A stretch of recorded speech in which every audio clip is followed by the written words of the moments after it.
oftentimes, people were like, they don't deserve this, but my parents were like, no, yes, they do.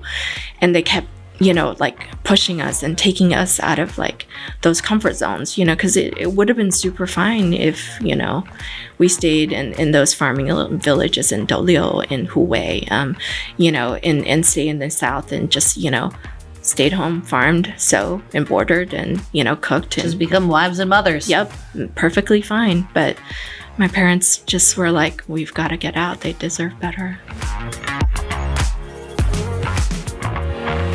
Hi, I'm Courtney Gumbleton, and welcome to the Founders Club podcast, the show where you'll hear the incredible stories of the unapologetically ambitious women founders who are redefining the wild world of entrepreneurship in Texas.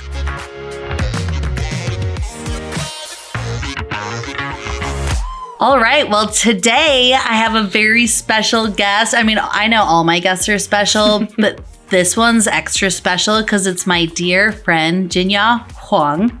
And I'm just so excited to have you here. We met a few years ago when we both had a speaking engagement at the Amon Carter Museum. Yes. And I just developed a super strong girl crush on you from that very moment. Same. And I've just been following all of your many, many, many accomplishments and accolades over the last few years. Ditto. And no, I'm talking Time Magazine, the Today Show, Presidential Fellow, you name it. Weren't you just at Laura Bush's house or something a couple weeks ago?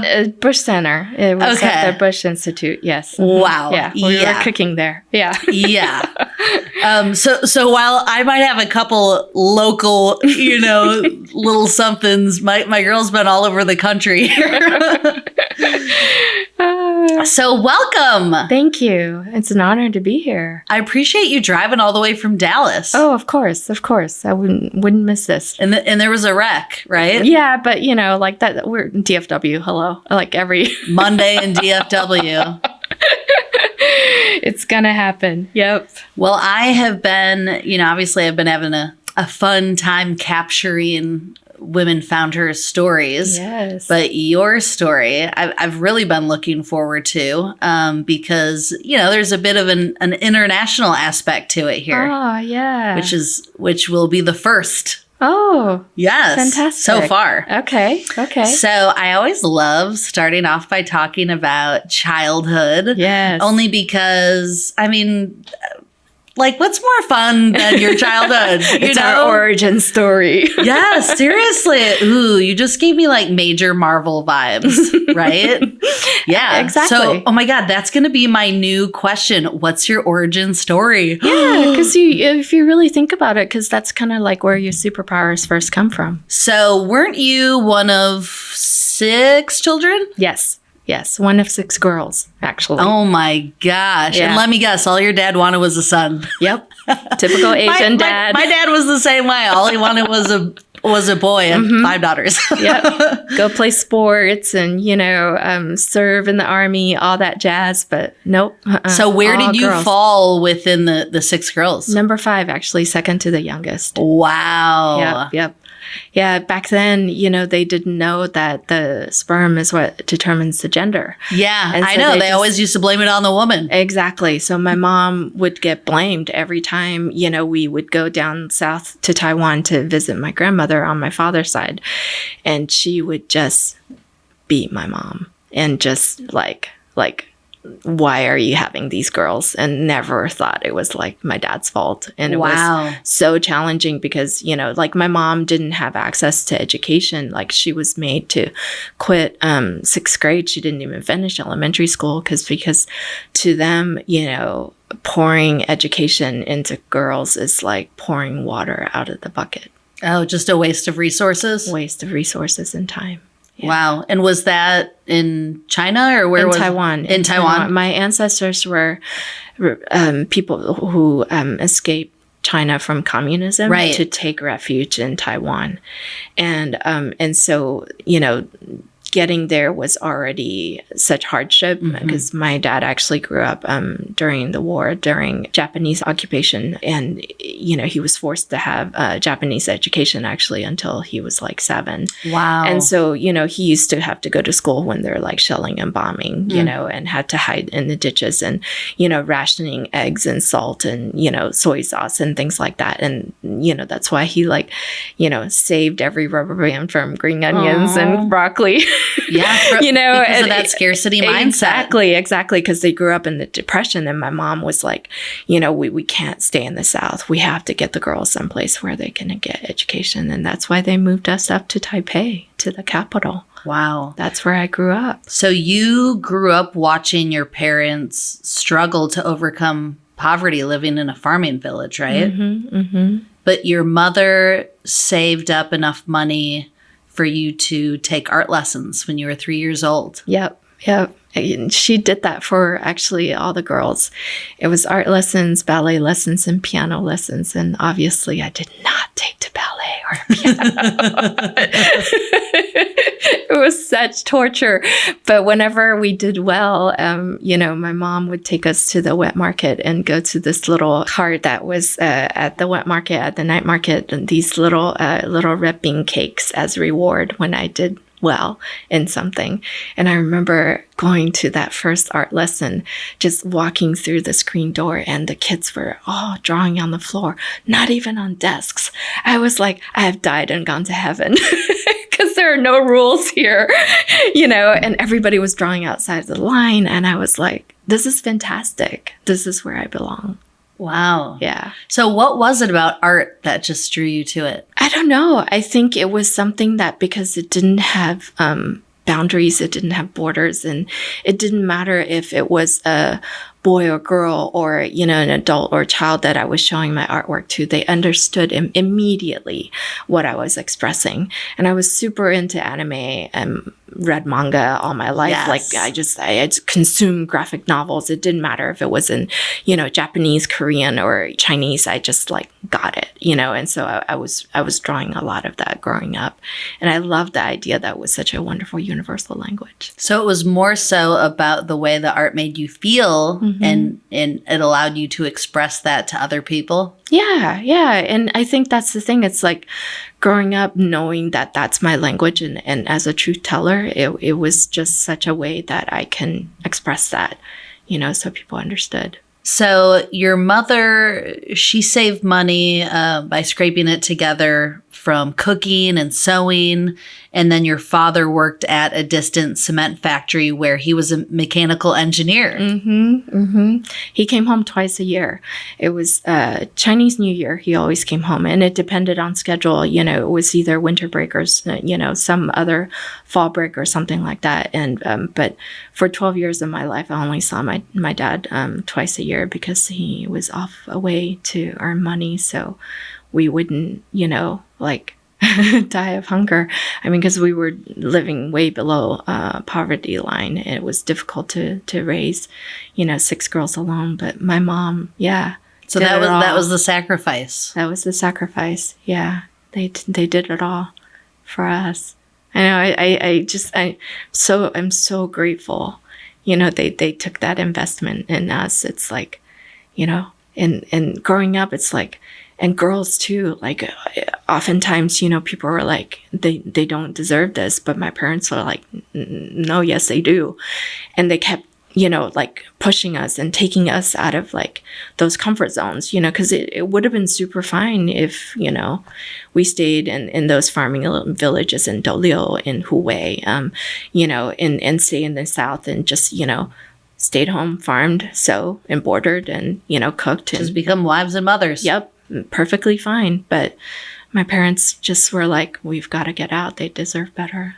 Was it the fact that your mom wasn't able to access education and higher education that really wanted that for you girls. Absolutely. My mom was so determined, and she was second to the oldest in her family of 8 children. And, she just saw that always her brother had more access to everything else.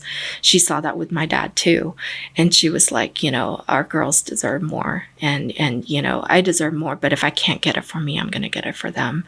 And something about that, when you skip a generation, it's like the grandparents are a little more accepting of that, but still it was, we fought tooth and nail. Like, you had to take entrance exams to get into schools. It wasn't just automatic. You get into like, when I started going to school, like you can actually just enter middle school, but like back home, you actually had to like take entrance exams to get into like good high schools, and not just college, like good high schools. And so that's why the suicide rate was so high, because there was so much pressure to do well academically. And also, the system is set up that, it wasn't large enough to provide free education. So you had to pay for education. So every grade matters, like when we came to America, I still remember like, I was like, there's a bus coming for me and I get free textbooks. Like, how on earth? What did I deserve? Like, what did I do to deserve this? And then I realized, like, oh, this is what happens in the United States. Mm-hmm. Like, every child has access to education, and every child has access to this. And you don't even have to wear uniforms. If you wanted to, yes, you can, But it was just the amount of privilege. It wasn't just,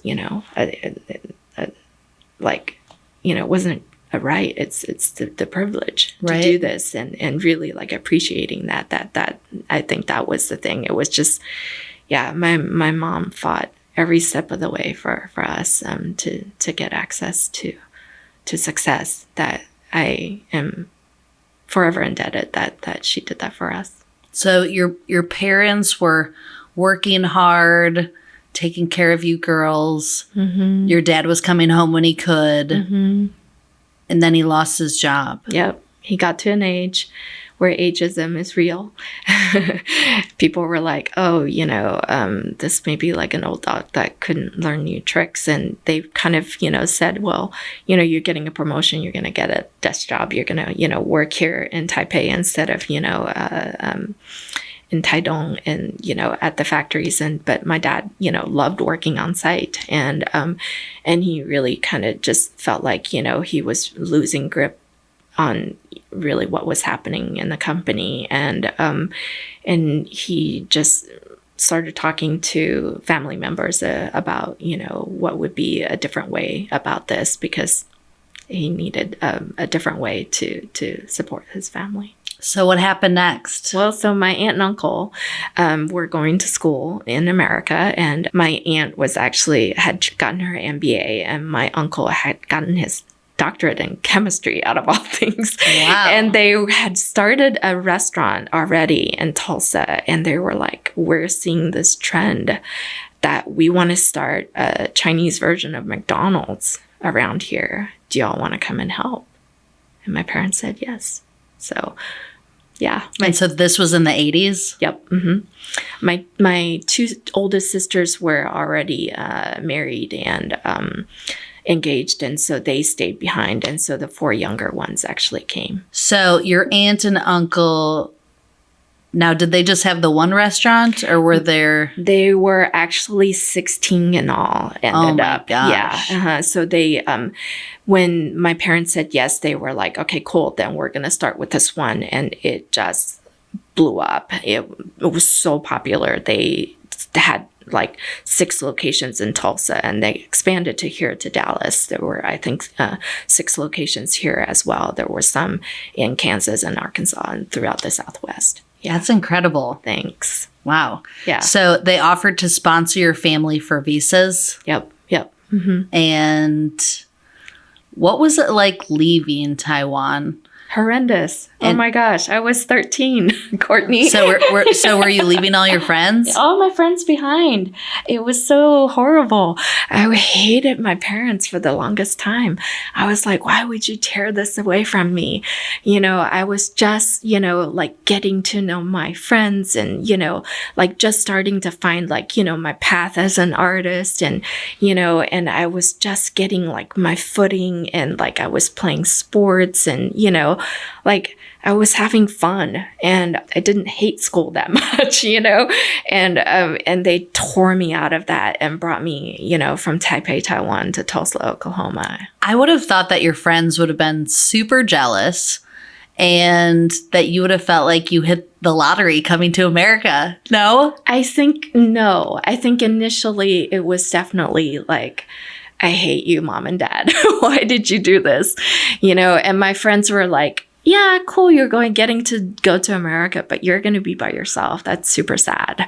We're all here, like, see ya, loser, and really it was. So your friends in the fishing village were calling you a loser for going to America. No, I had left the friends in the South already. By city then, girl, by now, yeah, by now it's the city girls that I was hanging out with in Taipei. They were like, you're kissing all this cool stuff goodbye, like you're never going to find this in America. Oh, basically. Man. So you finally made it from the fishing villages to the cool girls in the city. And that's when your parents decided to. Exactly. And I was wearing all these weird crap that nobody was wearing. And like what? I had weird hair. I think, like I remember like going to school and like, I just thought like, cool turtleneck and everybody was in like these polo shirts instead. And I had never seen one of those before. And I was like. Because it was like the movie Caddyshack, yes. the preppy golfers. Exactly. Yeah. That's everybody, why. in 90210, everybody wanted to look like they worked at a country club. Right. And I was going to school in Jinx where all the kids, were driving, or getting to school in Mercedes and BMWs, meanwhile, like, my sisters were driving like a Chevette, like we were just so different, like it wasn't where I felt like I belonged and it was super nuts. I didn't speak a word of English and, but you knew your ABCs, right? I knew my ABCs, but probably that was it. Just enough to get in trouble. Yeah, like people would be like, "Oh, say hello," and "Oh, say my name in Chinese." I'm like, "John."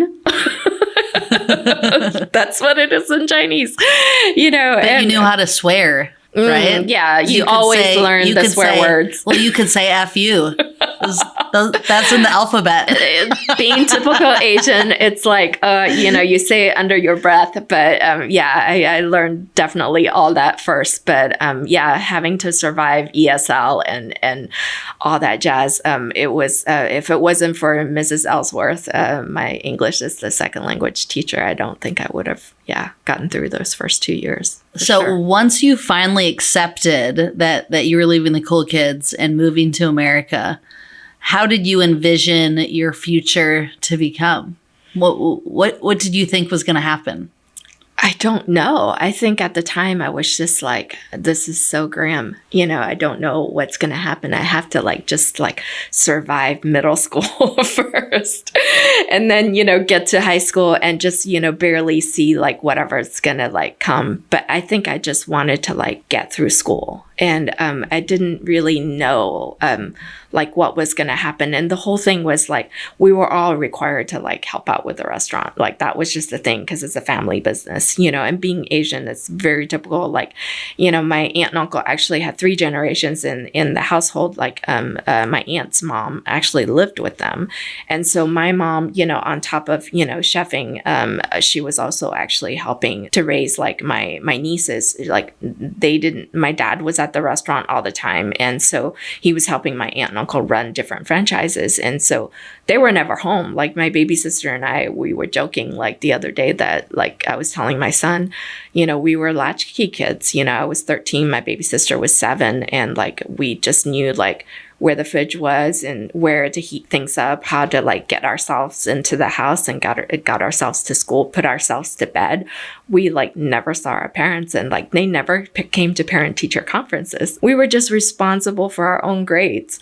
Like a B was a Chinese F, and so you just didn't do that. You were just supposed to ace it. It was so sad. B was a Chinese F. That is very much a fresh off the boat reference. I'm glad that pressure didn't follow you. No. So when you were 13 years old is when you moved to the United States. You learned how to speak English from your teacher. Mm-hmm. What about the rest of your family? How did they learn how? Like my sister Angela and Leah, like they had schooling, back home. And so they were a little more fluent, and my dad too. My mom just kind of like learned on the job, either through, other family members or, being at the restaurant. And I kind of, hung out with all these, Black kids and punk rocker kids, because those were the kids that were more accepting of me. And then later on, I actually met a couple girls from an art class and history class, 2 classes at social studies that I, was a little more interested in. I never, contrary to popular opinion, I never excelled in math or science. And so these 2 girls, I'm actually still friends with them today. A gal named Gigi, she's Filipino, and another gal named Saira. She grew up in Karachi, Pakistan.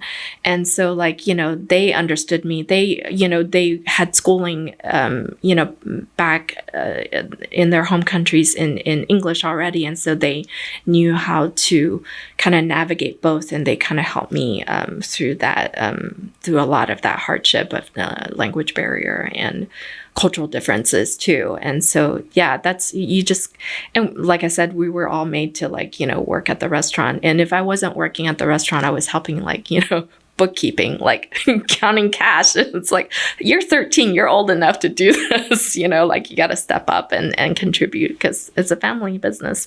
Or you're, just like cleaning the toilet, taking out the trash. It's like, okay, you're old enough to do this job, then you got to contribute. We all did what we did to pay the bills. Did you volunteer with your mom as well during this time?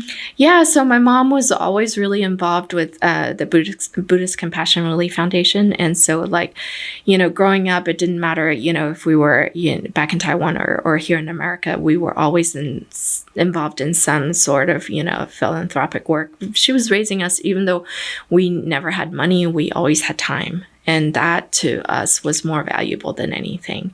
And so we would always, spend day offs, or there weren't really day offs. There was just time that, we felt like downtime. Yeah. That, we would go and volunteer at nursing home, or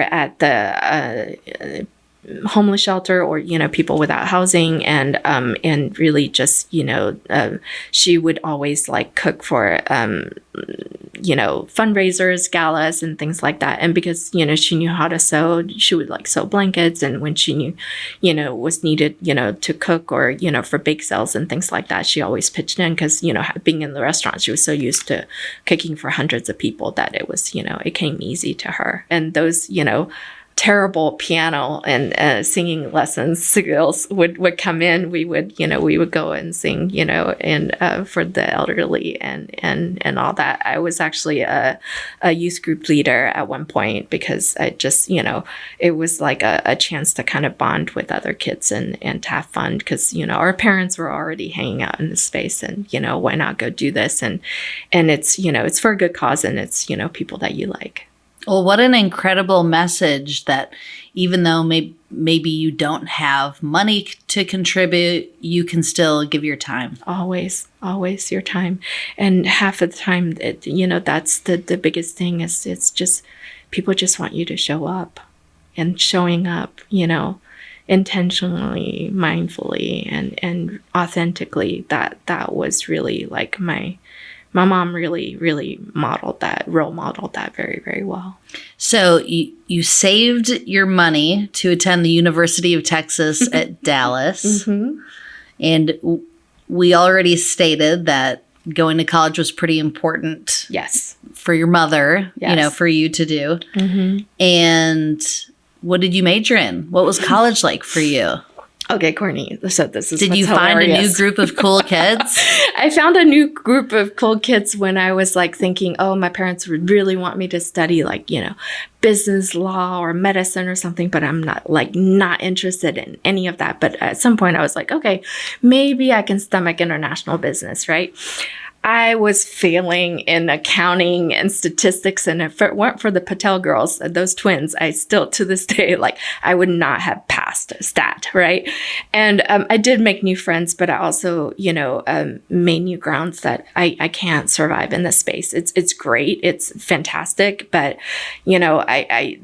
I just, it's not my thing, And so when I told my parents that I wanted to major in arts and humanities instead, they were like, fine. And I was like, oh, what a relief. Like, why didn't you tell me this earlier? They were like, you never told us that So you wanted thought to that study they were going to be worried. Yes. I thought they wanted were you going to get an MBA or something. Exactly. Yeah. They were like, I thought they were going to be like, you're going to be a starving artist. Don't do this. And, they were like, no, like you want to teach, you want to, make art. It's like at the end of the day, they were like, we're going to be dead and gone when you're doing your thing.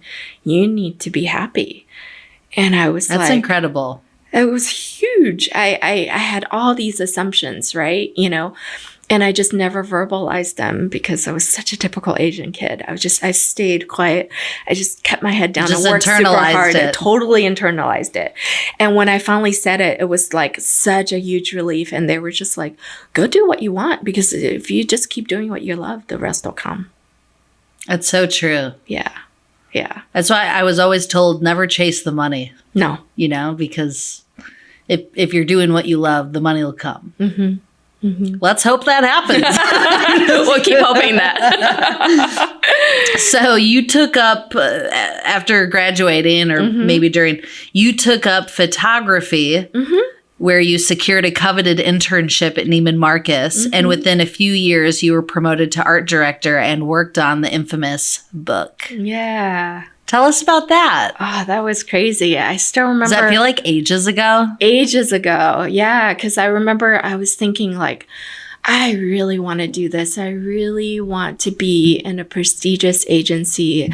I love how art, can be communicated through mass publication like that, and through advertising, how many minds and, you can change.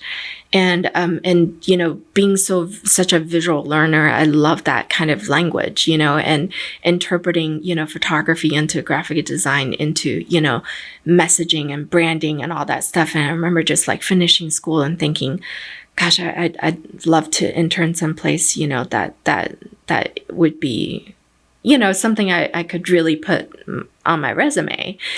And I was like, okay, there's this group, and, any of them would be amazing, but I didn't go to like a formal, graphic design school. Like, who would take me on, and I remember I walked into one of AIGA's, job fairs, and I had gone to UTD, but I did the graphic design and photography at community colleges, and it was really just like, light portfolio stuff. I didn't have any heavy hitters that I thought. But then, the senior art director at Neiman's saw my photography book. And it was something that I had shot, on just trips abroad. And I just took these like photo journals of like families that I had conversations with.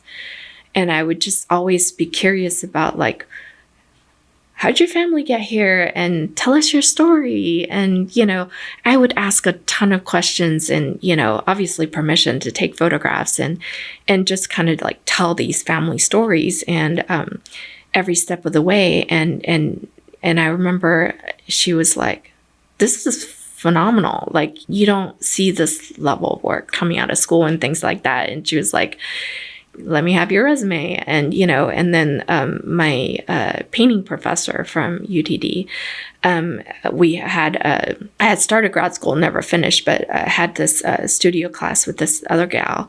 And she actually was in charge of hiring interns at Neiman's as well. And my professor was like, oh, like you should hand your resume, to her and just see, like whatever could happen. And so then like Michelle and Margot came together and they were like, this girl has a kick-ass portfolio and experience, and they realized it's the same chick. And so they took it to the creative director, and and they couldn't justify like bringing me on as a creative intern, so they actually brought me on as a production intern. And so I started like kind of like back of the house and in advertising. And so like I was running errands, like getting, film to whatever printing press and, different things like that I learned how all this stuff worked before I actually, did the creative stuff. There's a lot of people that don't know both.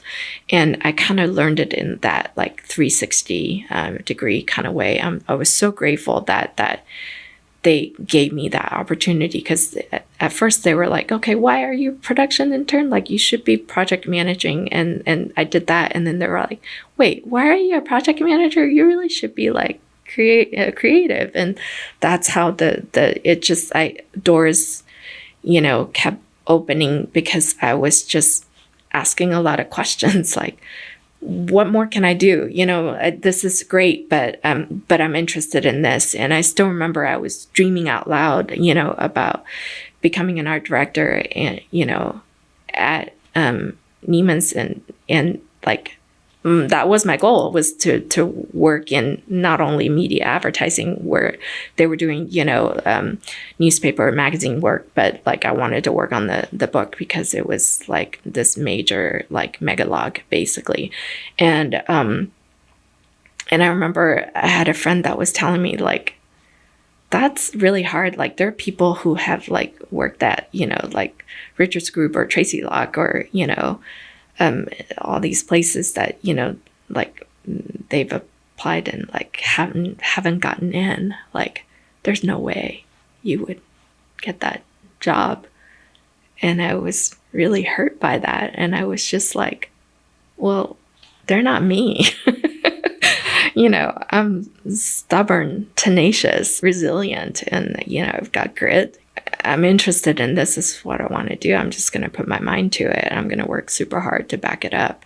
And I knew I had the gumption and the know-how, and I knew I was innovative enough. It was just convincing people and getting in front of them and talking them into it. And that somehow worked. And yeah, I got to work on actually Beauty Book for like 4 years in a row, because it was just a language that I knew so well that, it was really difficult to translate that. And they were like, yeah, cool. You got the fashion down. Let's, get you into the beauty products. And thank you for being, like being well-spoken in that area too. And just being tasked with like super difficult stuff and really overcoming them. It was a blast. What a cool experience.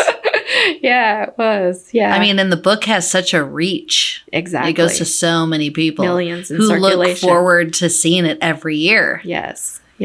So what, you shared a little bit, but what was your experience like working in fashion? I think, it was fantastic to get the opportunity. But was it glamorous? Was it seedy? No. I mean, what? No, it was a ton of work. It was challenging. There was very, very few people of color, let alone women of color in the space. I remember showing up on set. People would assume that I was the manicurist. Or ouch. Yeah, or somebody that was like the janitor that was cleaning something and would tell me to go get coffee. And how did you respond to that? You want to check the call sheet and get back with me on that? Yeah. And it's, Did it hurt? knew, of course it did, and I remember I had a model on set that was Chinese and didn't know that I spoke Mandarin, complained about me to her sister, who is another very, very famous model. Thinking that you didn't understand? Nope. And saying that I was unreasonable, asking her to do things that, typical models shouldn't be doing at her caliber. Oh, wow. Yeah. And it was like, oh, okay. They just kind of thought I was the typical ABC, which stands for American Born Chinese. That's one of those fun little acronyms. When I used to get called banana a lot, that I looked on the like yellow on the outside, but I'm really white on the inside because I spoke English so well. And they'd be like, oh, you speak English so well. That microaggression, oh, you speak English so well. Where'd you grow up? Oh, no, wait. Where are you from? Where are you really from? And it was very tough. And also, Asian models, Black models, Hispanic models didn't get paid as much as the white models. And we always had to, my boss, who's this Jewish gal, we would always fight for the color girls to get paid more or get booked on more jobs. But at the end of the day, all these other gals would always win, and it was very, very tough that to kind of fight under those, systemic racial issues and just really gender discrimination too. It was a lot of those things that, people just didn't talk about in fashion. I think there are a lot more designers that are more cognizant of that now and are open to, shooting people who are different, from the LGBTQ plus community or who had different, disabilities, but celebrating them, as and also people from different cultures, women wearing hijabs, are getting these jobs. But modeling back then was a very different story. Art direction was a very different story, and it was uber difficult to work in those kind of conditions. But I also made, some really tremendous friends, along the way. I still remember there was this gal, she had a very different name than mine, and she worked on the catalogs in Irving, and I worked downtown, but we would constantly get each other's mail, even though our names were completely different. Both started with J, but then nevertheless, at some point we were like, you want to just meet up for coffee so we can exchange mail and connect, Wow. And now we're still friends to this day. She lives in Brooklyn now and works on, other amazing retailers. But that was one of the stories that we always go back to. Remember we would get mixed up mail because we were interchangeable Asian. Oh my God. And you kind of just have to go okay, forget a bunch of that. What do you want to embrace and what do you want to move forward with, and at one point you want to educate people, but at some point they also have to educate themselves. And so we kind of always joke, we've heard of this thing called Google. It's pretty amazing at searching information. And so there's a lot of homework that people can do to understand that better. But that was a part of the social justice, kind of started with that. I love that. Thanks. So you went on to work at JCPenney and Fossil. And so your Mandarin fluency helped serve global partners in both Europe and North America. What was that like, working on a global level in fashion?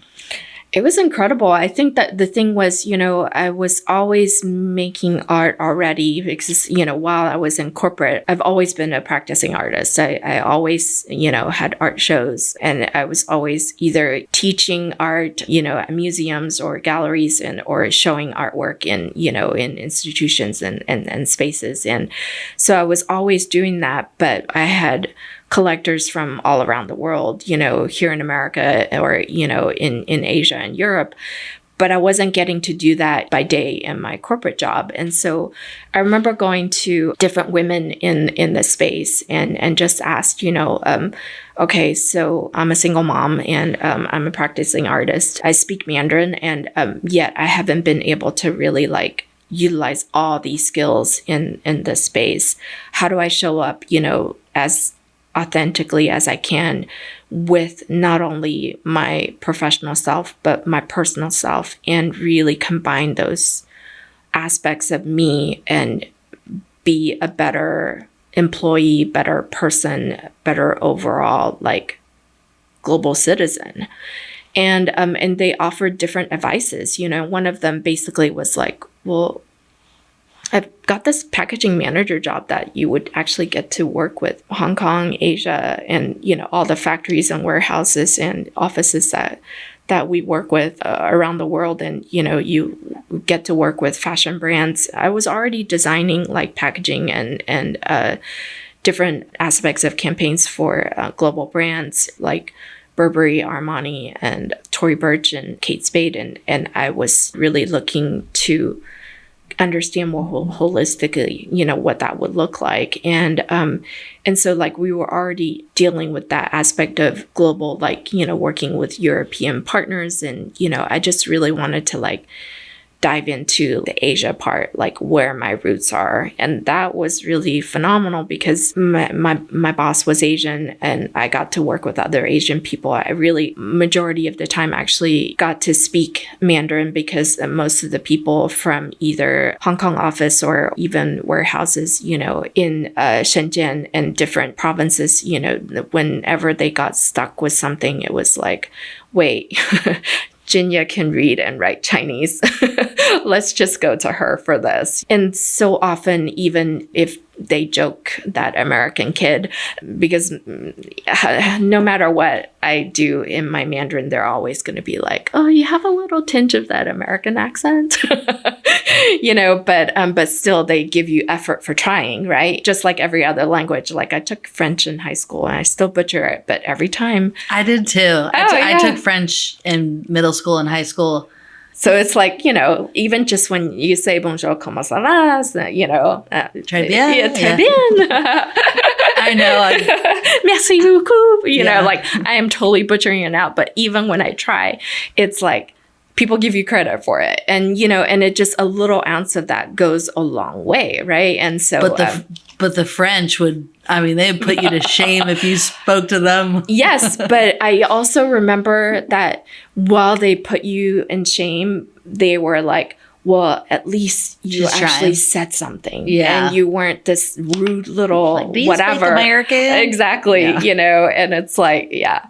But I always do that wherever I go. And it's really that out of that respect for different cultures and heritage. I think that's where, you know, people really understand that it is more than showing up. You're helping to take out the trash and really like taking the effort to unpack the language and respect the culture. And that goes a long way. So how many languages do you speak fluently right now? Really just English and Chinese. But I think when you are surrounded by, you know, cultures around the world, especially, you know, what we do now, you start to pick up the body language and the, you know, eyes, they can smize or not with or without the mask. You just, you pick up a lot of things that, you know, the speed in which people speak, the tone. Yeah. The tone is huge. And you start to understand that, okay, if there's issues or there's a compliment or something needs to be improved, and this is what you track forward with. Or if they're talking shit about you. Like, these are the nastiest feet I ever did see. That I'm always going to get. But, you know, it's I couldn't care less about manicures and pedicures. So that's always going to happen. I went with my husband one time to get a pedicure. And they were just like, good job. Good job. And I'm like, thank you. So they could tell he'd never been in there before. Poor ladies. He had, you know, military boots on for like 25 years. There you go. That's what happens. Thank you for your service. But and thank you. I said to them, your feet are something else. I said to them, thank you for your service. I apologize. I was enjoying the conversation with FoundHER and friend Jin-Ya so much that we accidentally recorded 2 whole episodes in our time together. We'll conclude Jin-Ya's story in 2 weeks on the next episode of the FoundHERs Club.